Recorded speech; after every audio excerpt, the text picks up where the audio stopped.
Hello, everyone. It's Jananie from the channel The Story Ain't Over. Obviously, you know that, but I thought I'd introduce myself. And I'm here with the lovely Adiba Jaigirdar to celebrate the release of her new book, HANI, An ISHU'S Guide to Fake Dating. So to tell you a little bit about Adiba before we get into our recommendations of, South Asian media and a Q&A. So Adiba was born in Dhaka, Bangladesh, and has been living in Dublin, Ireland from the age of 10. She has a BA in English and History and is from University College Dublin and has an MA in Post-Colonial Studies from the University of Kent. She's the author of the HENNA Wars, which I know a lot of you read and loved. And it was also named the best book of the year by Kirkus and was a semi-finalist for the best young adult fiction book in the Goodreads Choice Awards. Her sophomore novel, which I sadly do not have with me, is HANI, An ISHU'S Guide to Fake Dating from Page Street. And all of her writing is aided by tea, a healthy dose of Janelle Monáe and Hayley Kikioco. And when not writing, she can be found ranting about the ills of colonialism, playing video games, and expanding her ever overflowing lipstick collection. Thank you, Adiba, for joining me today. I'm so excited to talk about your book and just, recommend things with you. So would you like to introduce yourself and talk about your book a little bit? Yes. First of all, thank you so much for having me here. And thank you to everyone who is here as well. Hello. It's great to be here. So yes, my debut novel was The HENNA Wars, as Jananie said. I feel like a lot of people already know what this is about, but like the one-line pitch is it's about two teen girls who have rival henna businesses and they fall in love. And my book that just came out is HANI, An ISHU'S Guide to Fake Dating. So this is the US cover, and this here is the UK cover. They're both pretty stunning. Very lucky to have these two covers. It's basically about these two girls, HANI and ISHU, who are both Bengali, and they decide to fake date. HANI because she wants to validate her bisexuality to her friends, and ISHU because she wants to become head girl and impress her parents. But as their fake relationship turns into something real, they need to figure out if they're willing to make some sacrifices to get there happily ever after. That's so cute. And I have actually started reading HANI and ISHU'S Guide to Fake Dating, and I'm like halfway through. And it's just going fantastic. And I love how, the characters are just so different, but also so adorable together. So I'm so excited to find out how it ends and just get, all the feels. Like, it's just so cute. And I know a lot of you loved the HENNA Wars, so definitely go check out Adiba's new book. And I left a bunch of pre-order links in the description, so definitely go check those out as well. But I guess we'll get started. So today, Adiba and I are going to be recommending some media that we really love that feature South Asians. Both of us are South Asians, so this is something that's really important to us. So we have some books, and we also have some TV and movies that we really enjoyed. So I guess since, everyone's here mostly for the books, we can start with that. Adiba, did you want to go first and maybe talk about one or two, and then I'll flip back to talk about a couple of mine? Yes, absolutely. So I actually want to start off with a Bangladeshi book, which is an MG novel called The Gauntlet by Karuna Riazi.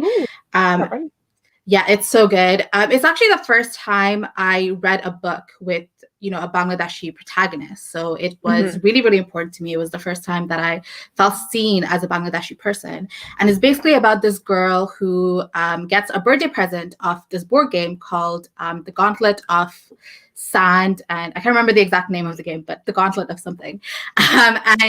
Her brother accidentally, he starts playing it and he gets transported inside the game. And then she and her friends go inside after him to try and save him. But obviously, they have to do a couple of challenges in the game in order to, save everyone and get out and back into the real world. It actually has a sequel as well. So it's 2 books. It's a duology. And it is just amazing. I think it's been pitched as like a middle grade Jumanji with Bangladeshi Muslim characters. I love that. It's fantastic. That sounds so cute. I love that. And then I guess another one. I'll do another Bangladeshi one actually, which I'm actually reading right now. It's called Mayhem Mission by Burhana Islam. So it's a British Bangladeshi author, and this book has just came out I think last month. And it's basically about this boy and his older sister is getting married, and leaving their house to go live with her husband, and he kind of starts freaking out, and he's like, I now have to be the man of the house, and I don't want to be that. So I need to stop my sister from getting married. So him and his friends kind of like so do funny. like a load of these schemes to try and figure out how to stop the wedding, and it's just like, it's really funny, it's really cute, and very Bangladeshi. I love that so much. I love how you have like a variety too. Okay, let me pick a couple of mine. So I have, as you guys know, I love fantasy books, but I also really love like really hard-hitting like contemporaries with POC main leads. So I have like a range, but I think two of my ultimate favorites are, so the first one I want to talk about is The Love and Lives of Roxanne Ali by Sabina Khan, which features a also Bangladeshi, I believe, Muslim main character who is also a lesbian. And I love this book because it shows like the complicated nature of being like queer, but also POC. And Roxana's family is really not accepting of her sexuality at the beginning. And it's this very painful process of sort of trying to get them to accept her. But it's also just so nuanced as well. Like there's a lot of people in Roxana's life back in Bangladesh who actually really support her and really love her the way she is, and she doesn't really. Sorry, I think I like cut out there for a second. She doesn't really expect that, and so I think it was just like a really, really beautiful book, and yeah, it just like brought me to tears by the end. So love this book. And then I also can never go without recommending An Ember in the Ashes by Sabaa Tahir, who's also Muslim. Um, and I love Ember in the Ashes because the main characters are just so resilient. I feel like they go through some really difficult things throughout the course of this fantasy series, but they keep kind of charging on and still having hope, especially the main character, Laya.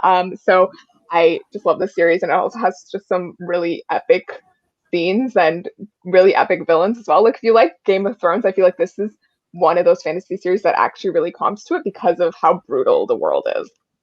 So those are the first two of mine. Do you have a couple more? Yes, but first I just want to say I was actually thinking before we like started doing this live, I was like, should I bring my Ember series? But then I figured I shouldn't because the first video I saw by you on your channel was your A Sky Beyond the Storm review, Oh yeah. which I couldn't watch because I was like, I haven't read that book yet, so I don't want spoilers. So I was like, I'm pretty sure she's gonna bring it. So yeah, Yeah, I love that series, all and I really think like it's one of the best like fantasy series. mm-hmm.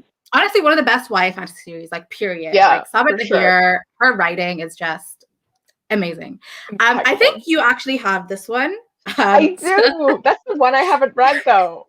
That's so so funny. yeah, From Twinkle with Love, and honestly, anything by Sandhya Menon. I have all of her books, but this is my favorite one, and it's about this girl who basically wants to be, like she wants to be a film director, and while she's, dealing with that, she is kind of caught up in a love triangle, but not quite a love triangle. And it's so great because the main character is super messy. Like Twinkle is just a messy protagonist. And I love that because I feel like a lot of the times brown girls don't get to be messy and then like have a redemption. But Twinkle Yeah. definitely does. And she's like really messy, like really, really messy, which I love. It also has like, like a soft cinnamon roll, like love interest, which I'm always like here for this. I love for that. Yes. And also the book is written as like letters to Mm-hmm. women of color directors, which I really loved. And there are not a lot of women of color directors. So it was really cool to kind of see the range that there is, and Mm-hmm. how like Twinkle kind of related film to her life and how important that was to her life. So definitely recommend all of Sandhya Menon's books, to be honest, Yes. but this one is my favorite. And I guess speaking of films, another one that I really love is My So-Called Bollywood Life, by I still Nisha need to read Sharma. that. So this is the UK cover. I know in the US there's like a different cover. Yeah. This is also about like this Indian girl who loves film, and she basically has this she had like her fortune told, not exactly her fortune told, I can't remember the term for it exactly, but she's basically told who she's going to like end up with for her entire life. Okay. And she thinks it's her boyfriend, but then they break up. So she's like, what's going on. And then she meets this other guy who she actually feels like a lot more genuine of a connection with him, but she's like, he's not supposed to be the person that I, like my fortune said I was supposed to end up with. So she's kind of dealing with that. But at the same time, we see like how much she loves films and how much she specifically loves like Bollywood films. So if you are interested in Bollywood films, there's like a lot of like reviews and stuff of Bollywood films in this. So it's just really, really good. I highly recommend it. And Nisha actually has like a new book coming out, I think in July, called Radha and Jai's Recipe for Romance. And I'm super excited for that too. That. Yeah. Oh my God. I was going to say, I mistakenly said I hadn't read From Tinkle with Love. I actually haven't read her newest book, 10 Things I Hate About Pinky, but which is really also really good. Yeah, so I need to pick up that one. And I was going to say, my favorites on the amendment one is There's Something About Sweetie, because I love Sweetie as a character. She's like a really unapologetic main character who just really wants like to do the best for herself, and you know, it's just a really sweet character. And unlike From Twinkle with Love, the male love interest is a bit more of like the popular jockey guy, but I do agree, I love soft cinnamon roll love interest. And then I actually really do want to read My So-Called Bollywood Life. That's definitely one that I wanted to pick up. And actually hearing you talk about it, I was like, oh, okay. Like I didn't know that that was what it was about. So I definitely need to pick it up. So my next recommendation is going to be The Tiger at Midnight by Swati Tirdala. I picked this up last year or the year before, and I met the author at BookCon in 2019, and she's also really lovely. But this is like a really fun fantasy book, which also features a soft cinnamon roll main love interest. But it's also like sort of two main characters, Kunal and Isha. There we go. I didn't want to say the wrong names, but so Isha's this like really awesome sort of assassin for this one country, and then Kunal is a soldier for the neighboring country. And there are like a lot of, you know, families who have family across in like in the other country. So these two are sort of set in this kind of cat and mouse game where they're trying to catch each other. Kunal is sent on like a mission to find Isha, who is this like really famous assassin. And they end up sort of escaping each other, and then, you know, spending a lot of time together, and then sort of falling in love. And it's this really interesting story. Like I really enjoy the parts where they're trying to catch each other. But it also just turns into something really sweet and exciting by the end, because there's a lot of like big reveals. But yeah, I love the two main characters. Like I love how Isha's just sort of cutthroat, and I love how Kunal is just such a soft cinnamon roll. And yeah, he just like thinks he's doing the right thing all the time as a soldier, and he has this like sort of awakening as he starts to learn more about the world. And I really love that. And that cover is so stunning. Right? I love the colors so much. Yeah, they're beautiful. And it's like it's a series, right? 3 books? Yes. Yeah, it's 3 books. I think the third one is coming out this year, which I'm very excited for. So yeah, I'm really curious to see how she's gonna like end it, because there's some like really interesting reveals, and just like the magic system is also really interesting. Because one thing I actually really love is that it incorporates some shape shifting, which is something that like you see a lot in like Hindu mythology, which I love. So yeah, it's really good. Okay, I think we can do a few more recommendations. I'm also just like looking through all of your comments, everyone. Thank you. And we will get to your questions when we get to the Q&A portion. Okay, do you want to try maybe some books or TV shows, whatever you're feeling? Because I have a couple more books. So yeah. One of the other ones I love is I love how I'm just contemporary. More Than Just a Pretty Face by Saeed and Masood. First of all, this cover is absolutely gorgeous. But it's basically about hang on, sorry. It's all like you know, it's like on the opposite side on the screen. So I'm just like, who am I pointing to? It's about Danielle. And he is he's basically someone his parents aren't super proud of, because he's not doing like great in school. He wants to be a chef. And, you know, for a lot of like South Asian parents, it's like you go to university, you do well in school, you become a doctor, an engineer. So that's like their expectations. So he's kind of letting them down. And then he meets this girl called Bisma, who is kind of going through her own thing. And the two of them kind of decide to Bisma kind of helps Danielle get better at school because he wants to impress this other girl. And it's honestly it's more than a romance for me. This book is about Danielle and him kind of realizing a lot of things about himself, but also about the history of his culture and where he comes from. So one of the things that he has to do in school is he needs to give a speech on something.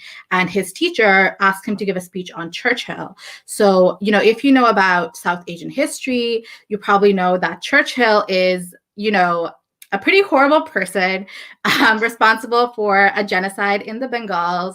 And this is essentially a big part of the book where Danielle discovers what happened in the Bengals and, how his people were hurt. And the fact that Churchill, despite all of this, is very much glorified by his teacher and a lot of people who don't recognize this history, or even if they do recognize this history, they don't recognize how horrible it is and that this was a genocide. So, it is a romance. It's very funny, I will say that. But this was the part that really struck me because it's the first time I read a book where, the genocide of my people was actually recognized. And so for that reason, I really love it. It's a lot less serious than I just made it sound. It is very funny. It is very cute. So I highly recommend this book.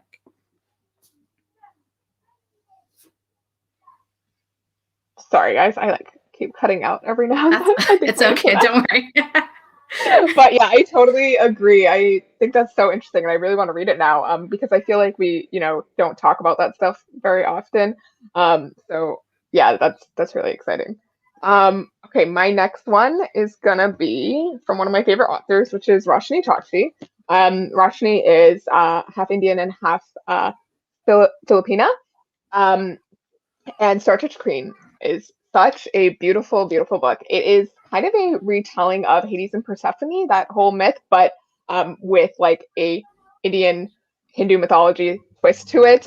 So our main character is this princess in this kingdom, and she has this sort of horoscope where everyone thinks that she's going to bring death and destruction and all of this ill will. And so when so her parents basically want to marry her off is the beginning of it, and these different kings from these different kingdoms come to take her hand, and so eventually her dad kind of promises her off to this king of this kind of distant land that no one really knows, and it turns out that he is actually the Lord of the Dead, and the ruler of the underworld, and so she sort of gets taken away to his kingdom, and it's just really interesting and fun book because I really, really loved the sort of agency that the main character Maya has. In Hades and Persephone, it's just Persephone just gets taken away and doesn't have any agency in that. But Maya really sort of embraces her new role as the queen of the underworld. But she also is a very curious and upstartish girl, and so she gets herself into a lot of trouble. And it also takes a little bit of a turn towards the Cupid and Psyche myth. Which is also a really fun myth, which also has a little bit more agency for the female main character, which I love.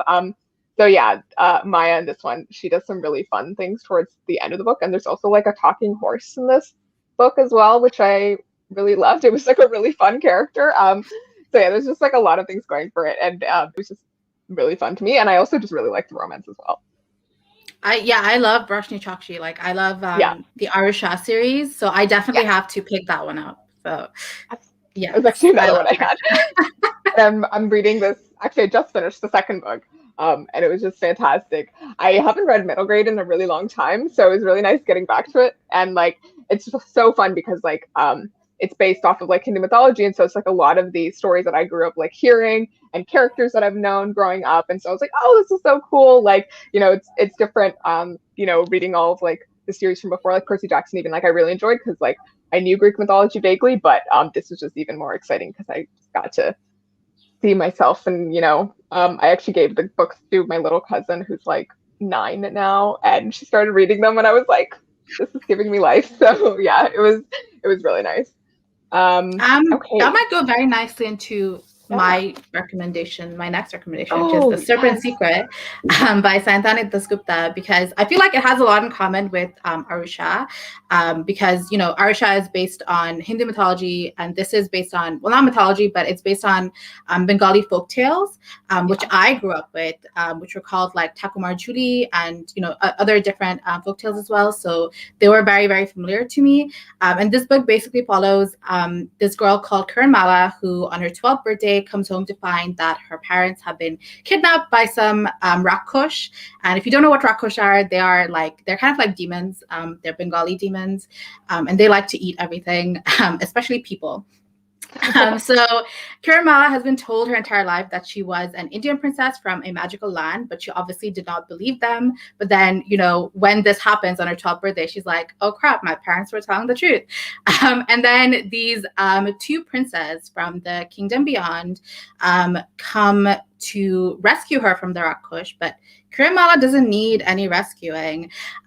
So she helps fight off the Rakush, and then she and the two princesses they go on their Pakiraj horse, which are, you know, like Pegasus, and they go to the kingdom beyond, which is essentially like a Bengali magical kingdom.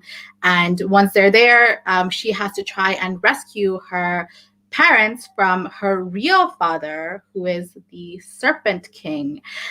So yeah, it's fantastic. It's so funny. It's so Bengali. This is just one of my favorite series of all time, honestly. It's for kids. It's MG, but you know, I'm like a full grown adult, like reading this and laughing and just loving it so much. I love that. Yeah, there's like no age limit, I feel like, on books. Like you can come back to them at any time. And I love that. Oh my God, it sounds really good. And actually it was on my list that I need to pick that one up. So I'm very excited. And hello to everyone who's coming in now. A few of you are like, I'm late, but I'm here. And we're very excited to have you here. Okay. Let me see. I don't have a lot more. Oh, I have one more. This one's fun because it's a poetry collection. It's called When You Ask Me Where I'm Going by Jasmine Kaur. She is Pakistani, I believe. And this one is really cool because there are different like poems about her experience kind of living in Canada as like a Pakistani woman.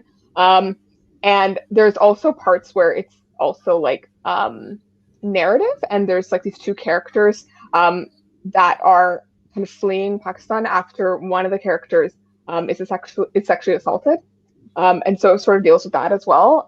But it's a really powerful sort of collection, and there's so many of the poems where I was like, oh my God, like I feel this on a different level, and just really resonated with me. So yeah, I like had them marked, and I actually went to her live event in Brampton in Ontario. If anyone's from Brampton, hi. And yeah, it was just fantastic. She is an incredible performer as well. So yeah, this is really good. And she also has a new book that just came out as well, If I Tell You the Truth, which I believe features the characters that sort of show up at the end of this, like in the narrative portions. And that's like the actual book. So I haven't read that one yet, but I'm excited to. Yeah, I have If I Tell You the Truth, but I haven't read it yet. So I definitely need to after this. I need to read both of her books. Okay, I have two last books, actually. So this is one of my favorite books of all time. It's Saints and Misfits by S.K. Ali. Yes. And I love her other book as well, Love from A to Z. And yes. And her new book actually just came out, which is the sequel to Saints and Misfits. And I haven't read it yet, but I'm super, super excited to. So Saints and Misfits is about this Muslim girl, and she's part Indian. I think she's part Egyptian as well.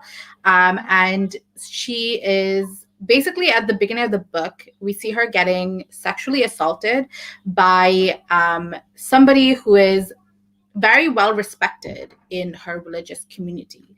So she's not sure what to do about this. She's not sure if she should tell anyone because she's afraid of what the repercussions are going to be. And she's worried that her community is not going to support her because he is so well respected within their mosque and just their community in general.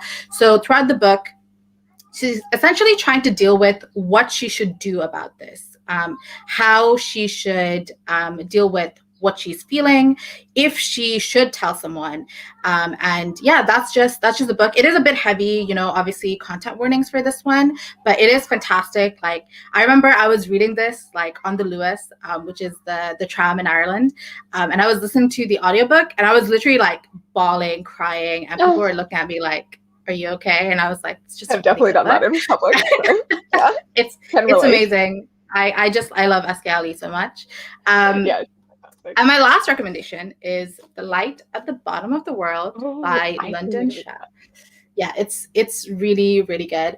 And so it's basically about this girl called, I think her name is Layla McQueen, and she lives in this world which is completely underwater, because there was an asteroid that hit Earth, and so all of humanity was forced to go underwater, and she's been living in this underwater world basically her whole life, so she's not really known anything else, and she is like a submarine racer. She's really good at that, and a little while ago her dad was taken by the government and she doesn't know why, so she decides to enter into this race, and if she wins it she can ask for anything from the government. Mm-hmm. So she decides, I'm going to win this and I'm going to ask that my dad be freed. But when she wins, her dad is not freed. So she knows that there's something wrong, there's some kind of a conspiracy, and she decides she's going to do anything that she can to find out what's going on and break her dad out of prison. And it is fantastic. The sequel to this book is coming out this year. I think it's coming out in October. So it's a duology. That will be the last book, and it's amazing. And I'm super excited to find out how the series ends. Oh, I feel like that's like something I would really enjoy, and I like have heard vaguely about it, but I didn't know what it was about. So yeah, I definitely need to pick it up. Oh my god. Okay, I'm very excited by all of our recommendations, and this is actually just really making me really happy. So I think I'm done with. I recommended most of my books, so I'm gonna pull up my TV shows and movies that I have. I will try to leave these in the comments later on if any of you want to watch these. So one of my favorite shows that features South Asian rep is Mindy Kaling's Never Have I Ever series, which features Maitri Ramakrishnan, who is actually Canadian, and she's also Tamil, and she's from I think Mississauga, which is like really close to where I live. It's like another suburb near Toronto. So yeah, when I found out that Mindy Kaling was like creating the series, I was so excited because it like features just like teens in high school, and like a main character who's South Asian with like her South Asian family, and it's just so fun. And all the characters are hilarious, and it's just a really funny series as well. And it's like definitely the thing I wish I had when I was a teenager to watch, because yeah, it would have been like life-changing for me. So I love it absolutely. And it is going to have a second season as well. I think they've just started filming it, so I'm very excited for when that one comes out. I haven't watched that yet, but I have heard like some great things about it. And I did hear that the actress was like Tamil, and I love that she's also like dark-skinned, and I feel like that representation is very rare like in TV. Yeah. So yeah, that's amazing. I am going to recommend The Good Place, because obviously, yes, The Good Place is an amazing TV show, but I think one of the things I love about it is like HANI Al-Jamil. She is, she's Pakistani, I believe, in the show, and in real life, her actress is Pakistani. And I think like the way that she like is featured in the show is really cool, because she's just a person who is messy, and that's kind of it. And I really love that she's comes from this really super rich snooty family, because I think that South Asian representation doesn't usually exist. But also there's actually another character in The Good Place that I really loved. And it's one of the demons, which is, this is kind of a spoiler for The Good Place, so just FYI. It's the character of Vicky. Because when she first shows up in the show, she talks about how her character is like Bangladeshi, actually. And I know she's played by a Bengali actress as well. And this is kind of sad to say, but that is actually the only positive Bengali Mm. representation in TV that I have ever seen in my life, because Bengali representation in media or in TV and movies is so, so bad. But I really liked her character, even if she wasn't really from Bangladesh. But I thought it was cool that, she was just a messy character, doing bad things and being complicated. And that's kind of what I would love to see more of, in South Asian representation in general. Absolutely, yeah. It is so hard to find like specific South Asian representation, I feel like. I feel like we just get like unnamed South Asian rep a lot of times as like side characters, but it's very hard to find like that specific. Um, which is why like when I saw Never Have I Ever, I was like so surprised because I was like, this is like a Tamil actress in like a white show. What? Yeah. So it was insane. Okay, my next recommendation is sort of an actor who has been in a bunch of a few movies, and so that's Kumail Nanjiani. I'm probably butchering his name, but I love him. And I really loved him in The Big Stick, because he's sort of this messy character.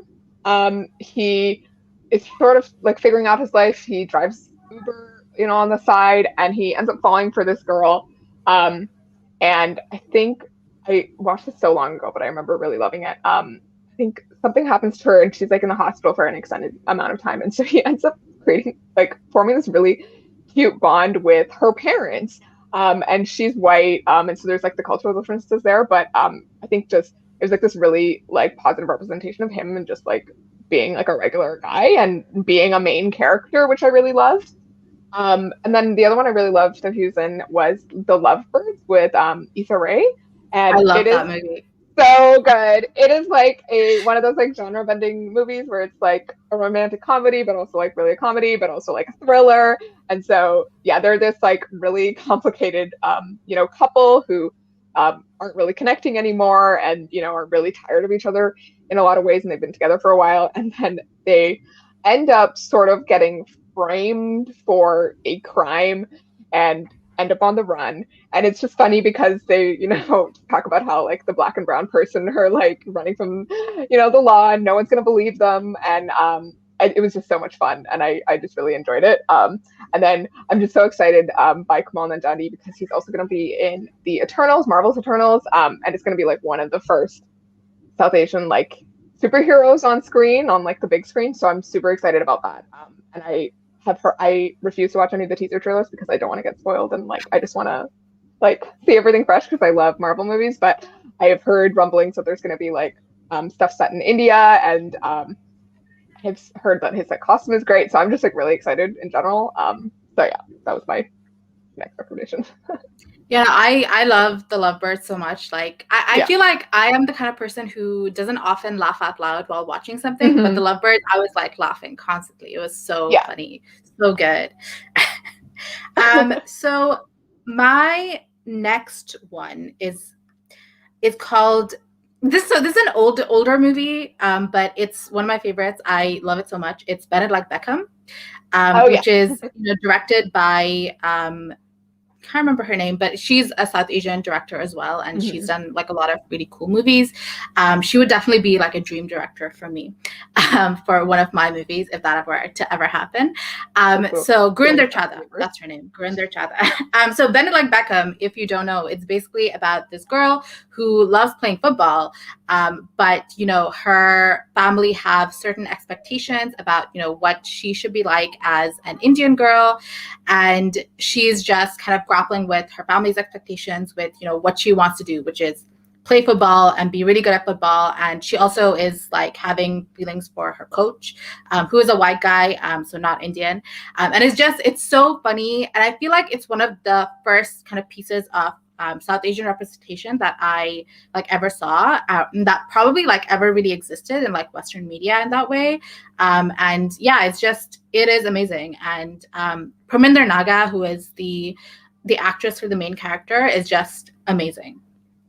Yeah, I feel terrible because it's like one of the most classic representations of South Asian, like a South Asian person, and I still haven't seen it, which is just criminal, I feel like. But yes, I need to.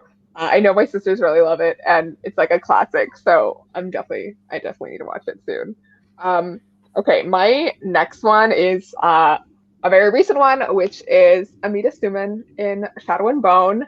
I absolutely loved Inej's character in Six of Crows, although she like isn't written by a South Asian person. I still really loved seeing her like as a character in a fantasy book because that was like one of the first times I had really seen it.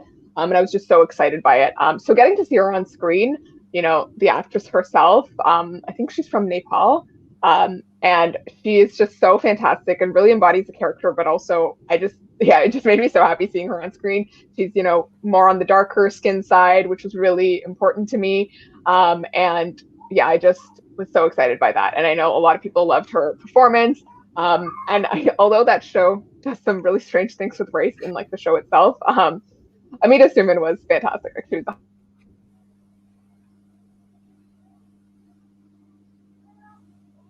Oh, I think you've frozen up again. Ooh. Okay, you're back. Okay. Sorry. No worries. No, yeah, I haven't watched Shadow and Bone yet, but I'm really glad, like, even if the author isn't, South Asian, I'm glad that, there's these opportunities for South Asian actresses like Amita Suman. So yeah, I've seen people getting super excited about her. So that's always super nice. So my next one is Lion, which I think I don't think it won an Oscar, but was nominated for an Oscar back in 2018, I believe. And it's based on like a real life story. And yeah, this movie was, I watched it twice actually, like in the same week. It was just so good. And each time I watched it, I was literally like bawling, crying. The actors did such a fantastic job. Dev Patel, yes, but also the person who played the younger character in the past. I can't remember what his name was, but he was just so fantastic. And again, this is one of the movies or one of the pieces of media where I saw not Bengali representation because the characters weren't Bengali, but there was a part where the main character, when he got lost from home, he ended up in like a Bengal region, and like being able to see like Bengali being spoken in a movie theater, that was really strange. It was really strange feeling, not something that I expected to see when I went in to watch that movie. So yeah, that was really cool as well. And yeah, it's a very heart-wrenching movie, and I think it shows a very nuanced portrayal of India, and it doesn't. I don't think it falls into this whole idea of like India is just slums, even though the main character does come from like a working class background. Wouldn't even say working class, but he is, his family is struggling to make ends meet, and that's why he gets lost. But I think it doesn't kind of glorify like the white saviorness. It is like a very nuanced story, and probably because it is like the real life story of I think his name is Saru something. It was supposed to be Sheru. That he reveals that in the movie. So yeah, it was a fantastic film, and I definitely recommend it. But watch it with a lot of tissues. Yeah, good point. I haven't seen it yet, but one of my friends really loves it. So it's definitely one that I need to watch. I love that I'm also getting recommendations while we're getting recommendations to other people. Okay, I'm gonna give one. I think we can do like one more recommendation each of us, and then we'll launch into the Q&A. Okay, so my last one is actually two movies, but it's the same movie because a lot of times Bollywood and Tamil movies will do like remakes of each other. So the movie is Three Idiots. It's a Bollywood movie. It's Hindi language. And I absolutely love that movie. And then there's also a Tamil remake called Nanban, which is Tamil for friend. And I love that movie because it's hilarious, one, but it's also a really interesting portrayal of kind of the very harsh academic atmosphere in engineering colleges in India. And so it's following these three characters who start at this engineering college, and they are all very different. One is kind of this sort of genius, I would say, and no one really knows too much about him. The other one is our main, like our narrator character, I guess. He's just sort of observing things, and then the third one is like one of the other friends, and he is very religious and sort of very scared to do well. Like he spends so much time kind of worrying about things rather than studying, I guess, is the thing. And so it sort of shows them in college, but it also flashes forward to like I think 10 years later when the really genius character has disappeared. So after college, he sort of disappeared, and the other two don't really know what happened to him. And so they find out sort of rumblings of, you know, having found him somewhere, and they go on sort of like a road trip to go find him. And it's a really wonderful movie, both versions. And yeah, I just really, really loved it. I love like the friendship, like bond that they all had. And it's just really funny as well if you're looking for like a good laugh. Yeah, I love Three Idiots, and I did not know there was like a Tamil remake of that. Yeah, it's a lot of fun. That's super cool. It's an amazing movie, and I love the soundtrack of it as well. It's so good. So yeah. Good. Okay, my last one. I better make this like really good. But I feel like I've already used up all of my really good ones. No pressure. I will say Life of Pi, the movie, not the book. Because Life of Pi is, if you don't know Life of Pi, it's about this boy who is Indian, I believe, and he and his family are basically traveling from India to, I think, America, and they're on the ship when the ship begins to sink, and the boy gets on a lifeboat by himself, and he basically is like lost at sea. And while he is lost at sea, you know, he's lost at sea with like a tiger and a bunch of these other animals, and we kind of see like what is happening at sea, how he's surviving, and yeah, it's quite existential, and it also kind of talks a little bit about like environmentalism and stuff, which, you know, you can dig very deep into this movie and the book. But yeah, I really loved it because it's a very it's a very random film. It's quite strange, but it centers this like Indian character, and I actually love the connection between the Indian characters and like these animals, because I think like if you go to so much of South Asia, animals are viewed in a very different way in a lot of like South Asian cultures and South Asian countries. So I loved like seeing that connection kind of being explored, even though, you know, again, the writer was not South Asian. I believe he's is he a Portuguese writer, or no, maybe a Canadian writer? I think he was Canadian, yeah. Okay. Yeah, I think he was a Canadian writer. So even though he was not, you know, a South Asian writer, I do think, you know, the movie was really, really good. And I love all the different things that it explored. And again, the actor did a phenomenal job.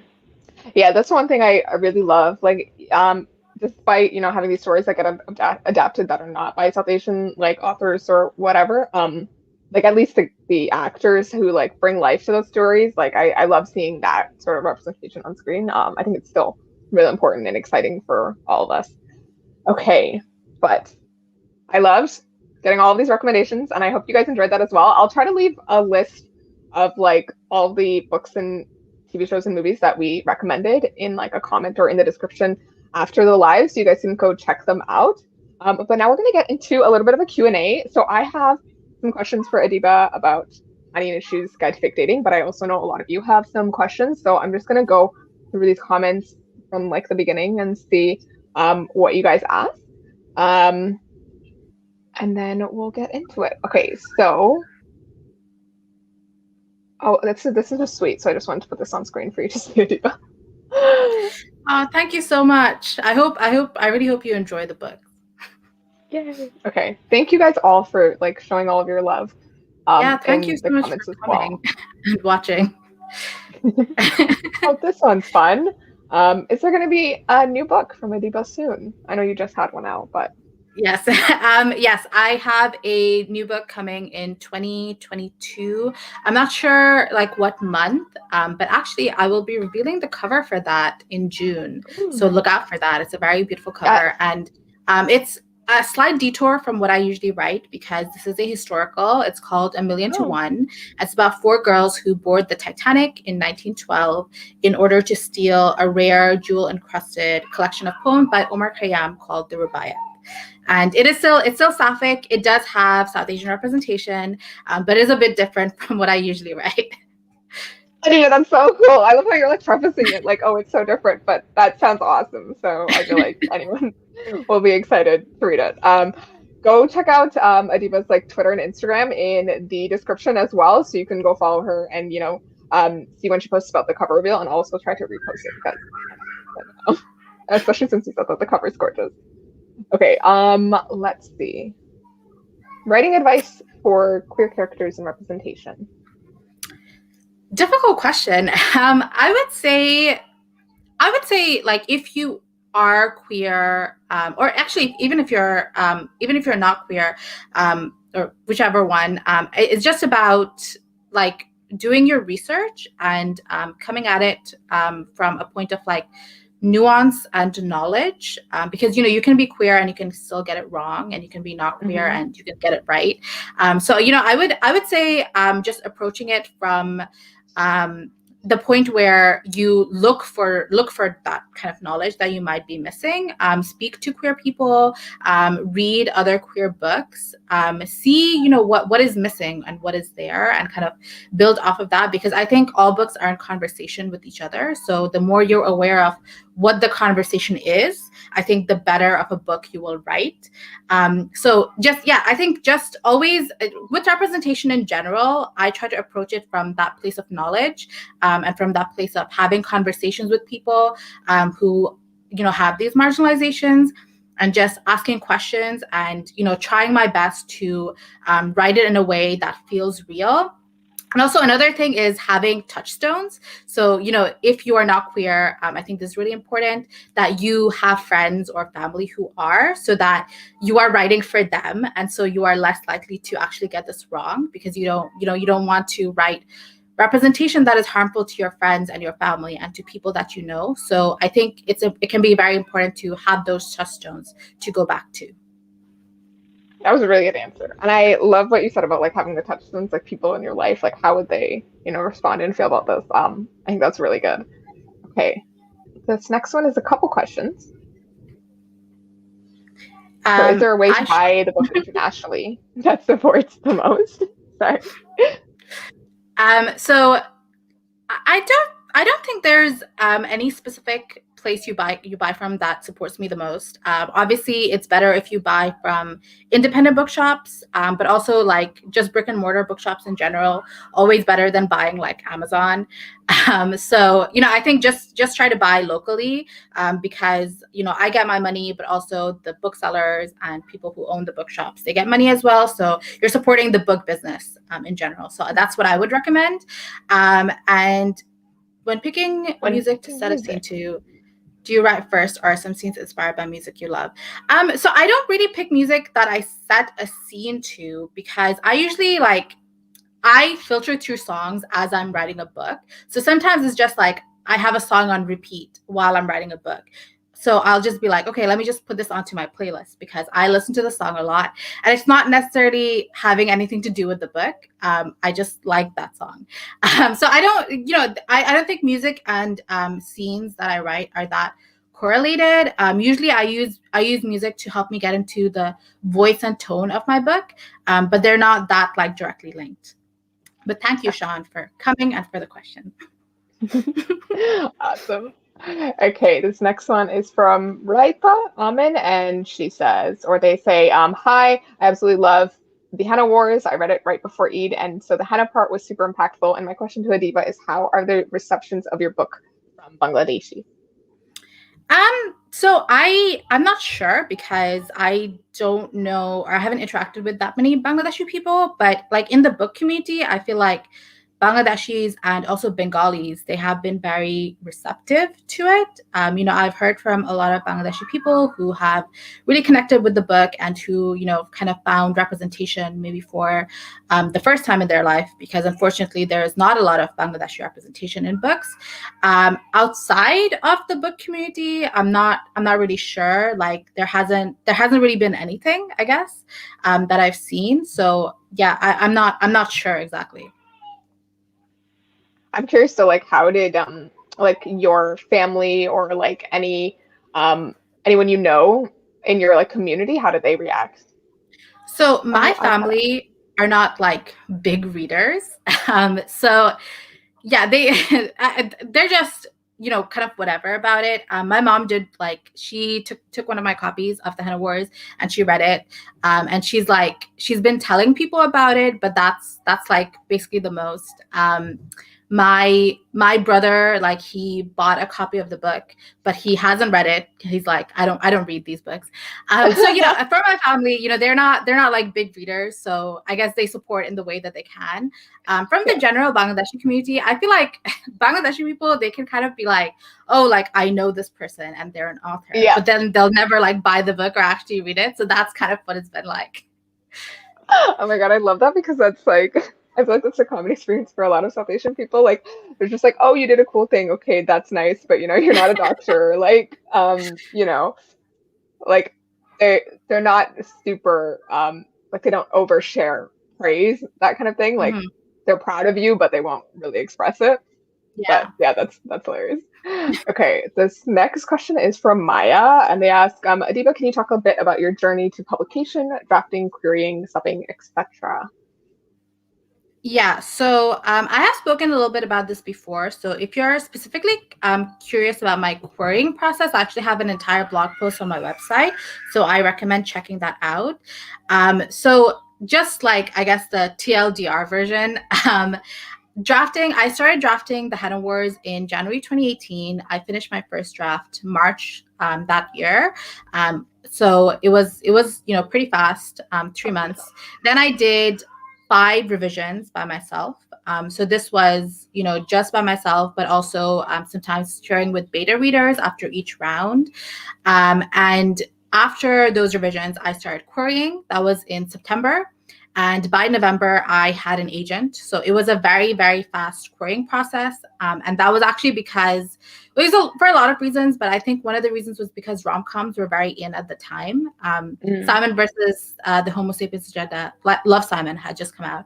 And To All the Boys I've Loved Before had also just come out. So people were really into romcoms. So I think a lot of agents were looking for it. And then after querying, my submission process also went super fast.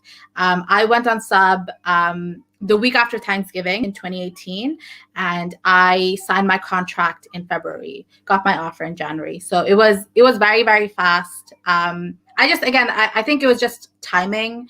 I wrote the book at the right time, started querying at the right time, started subbing at the right time. It happened very, very fast. So yeah, I feel very lucky about how my journey went. That's awesome.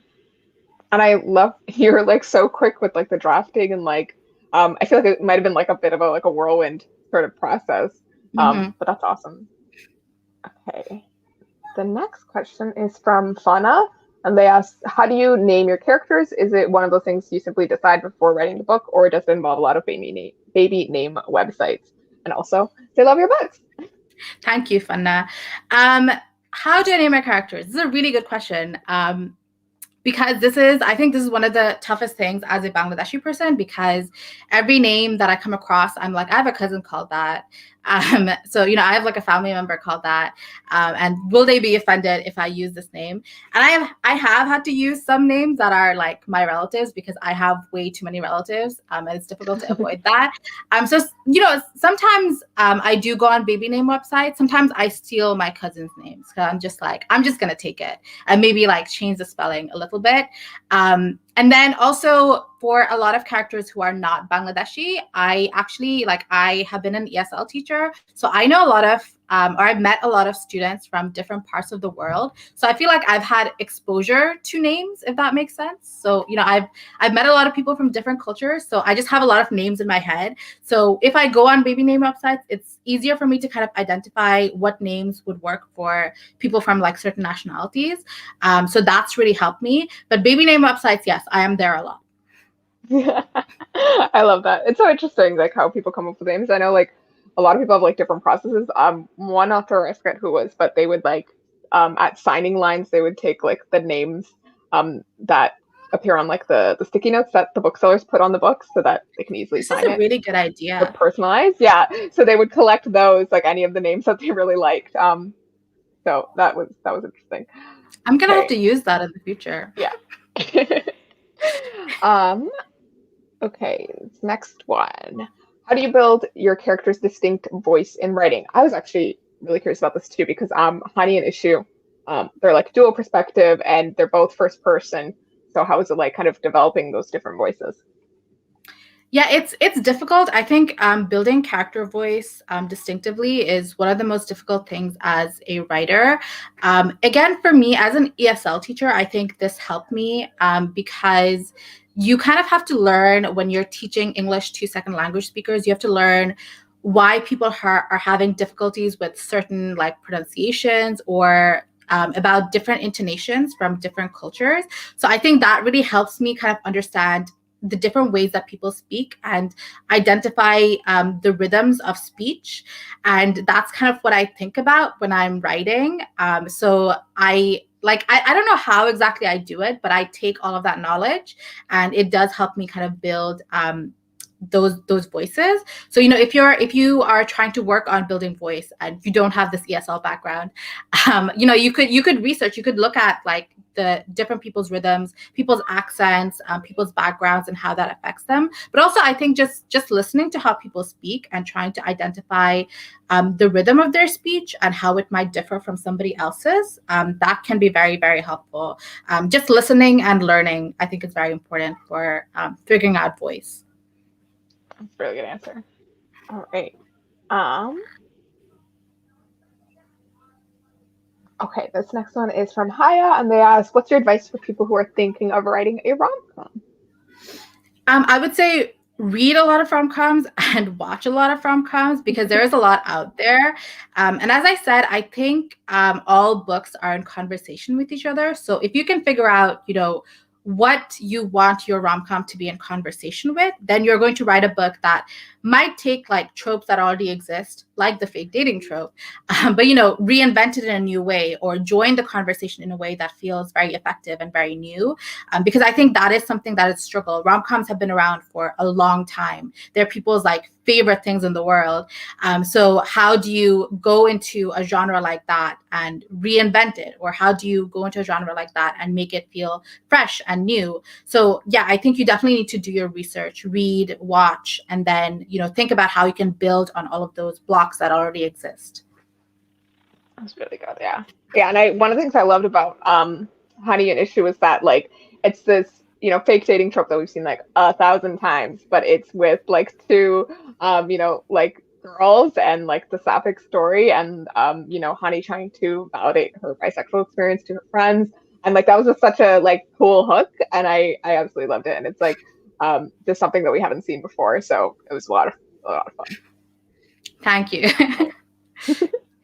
The next one is from Divyanshi. I'm saying that wrong. But when did you realize you wanted to be an author? So I've always wanted to be an author ever since I was like a little kid. Like I've always loved storytelling. It's a big part of Bengali culture and also a big part of Irish culture. So it felt very natural to me. I didn't think I could be an author. That was the only problem because again, growing up, I never saw like representation. Not even like South Asian representation. There were no people of color writing books. So I was like, can I be an author? Can I like write these books? Do I just have to write about white people? Because that's what I did for a long time. So yeah, I always knew I wanted to be an author, but it was difficult to get from wanting to be that and like discovering that that could be a reality for me.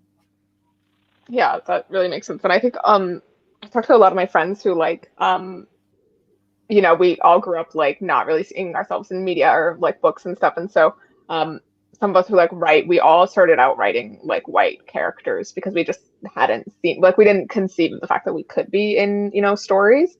So yeah, I totally feel that. Okay. There's like a lot more questions coming in.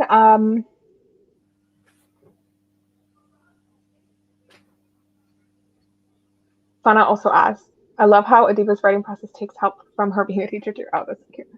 Um, oh, how do you motivate yourself to write? It is difficult because, yeah, with writing, you have to self-motivate, and that is tough. So one of the things that me and some of my friends do, and actually I saw one of my friends here who I do this with, is we keep account of each other throughout the week. So we have like an accountability spreadsheet. So on Sunday, we check in with each other and we set goals. And then the next Sunday, we kind of, again, we check in, we're like, which of these goals did we achieve? And what I like about this is that because it's with my friends, if I'm too tough on myself a week, you know, I've had a lot going on, I'm like, I didn't do anything and I feel really bad, my friends will kind of say, you know, that's okay, like you had like a busy week. And yeah, I see my friend here, Alyssa. So yeah, I do this with my friend Alyssa and another one of our friends. So yeah, hearts to you too. So yeah, we check in with each other, and then you know, if I have a deadline and I'm like slacking off, then my friends will be like, Adiba, you have a deadline, like you need to like set like more realistic goals. So I think it's really good because I know my friends are never going to be like too hard on me, and also they're not going to be too easy on me. So it helps like keep me balanced, and it helps me like be motivated week to week. Nice. And Alyssa also says, I love you. I love you too. Okay. Srija says, are we going to get more Bengali characters in your upcoming books? I think you mentioned this, but Yeah. Thank you. I'm glad you're living for them. I'm also living for them. So in A Million to One, there actually is not a Bengali character. There is a South Asian character, but she is Pakistani. But in 1912, she would have been Indian, obviously. right. But in my next book, which is another rom-com called Don't Fall in Love, the main character is Bengali and she's Bangladeshi, and her best friend is actually also Bengali and Bangladeshi. So yes, there definitely, you can expect a lot more Bengali characters from me. Awesome. I actually just want to pause here and say Donut Fall in Love is the best like title ever. I'm so excited for that. Oh, and Alyssa's bringing out the truth. Adiba never slacks. She's lying about that. Good to know. Okay, we are almost at time, so I have one question that I wanted to ask, which has to do with HANI and Issue. And I want to ask, so since the two characters are quite like different, they're both Bengali, but you know, their experiences differ in a lot of ways.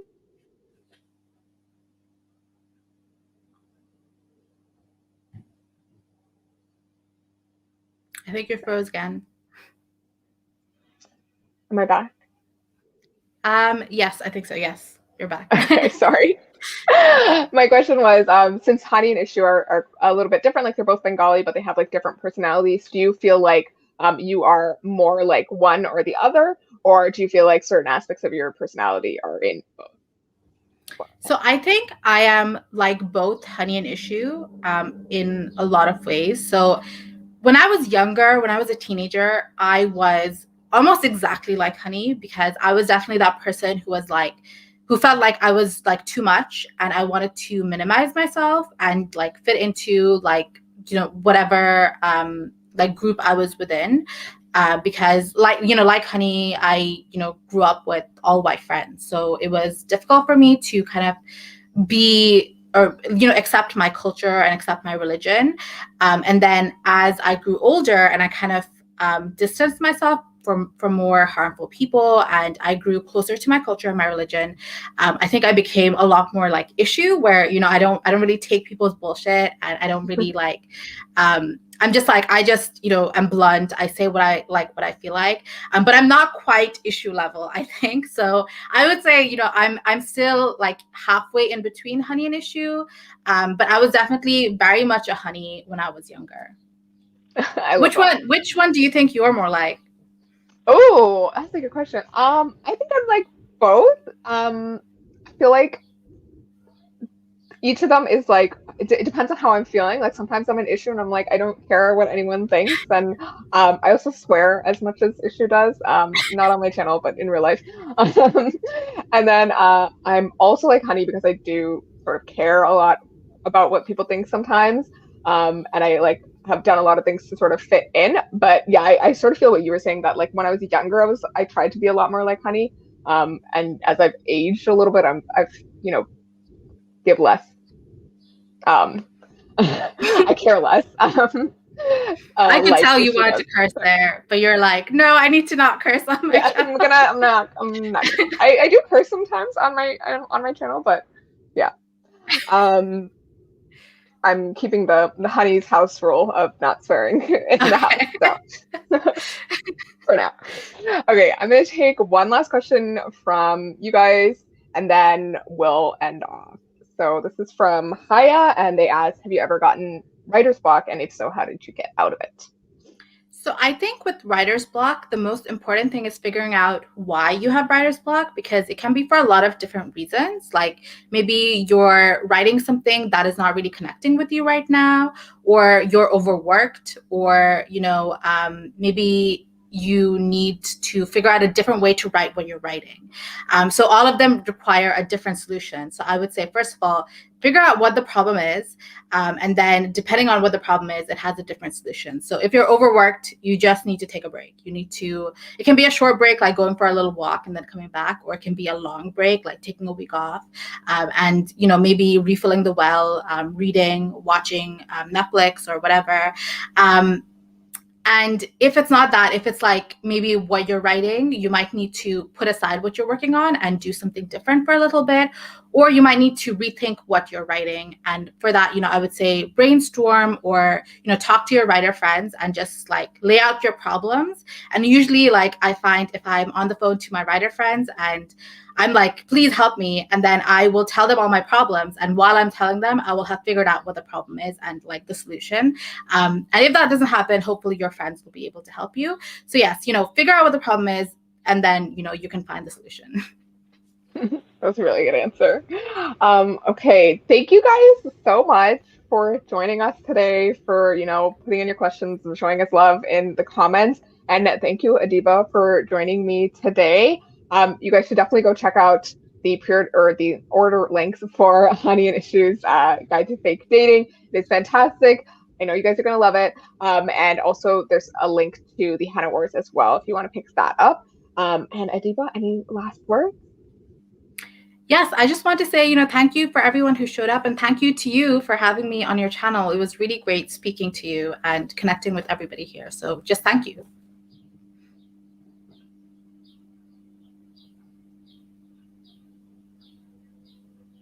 Sorry, I cut out again. That's okay. Just as you were saying your ending remarks.